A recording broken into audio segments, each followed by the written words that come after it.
Today I'd like to discuss in more depth what I prefaced in the last video, which is how evolution occurs and how it occurs in an organization, how it occurs in every single organism in the world, and also in every single individual.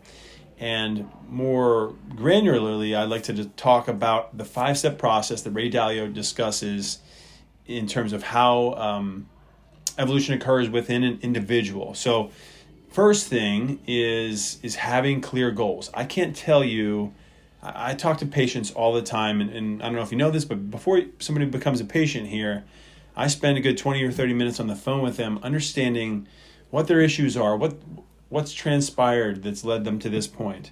And then I ask them always, invariably, what are the things that you're going after? What are your goals? What do you hope to achieve with physical therapy? And I've got to tell you, it's amazing the percentage of people that don't have very, very clear goals about what they want to be able to do.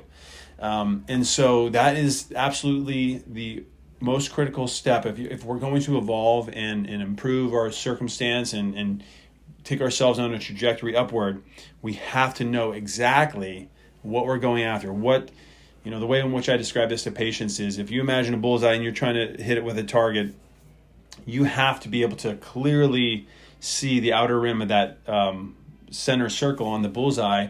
Otherwise, if things are fuzzy in any way, it's just hard to be able to know exactly how to hit the center of that target. So having clear goals helps clarify that process, and it can really lead us off in the path of making that loop upwards in that evolutionary step. In the next video, we're going to talk about step 2, which is identifying and not tolerating the problems that stand in your way of achieving those goals. So number 1, you definitely have to have clear goals.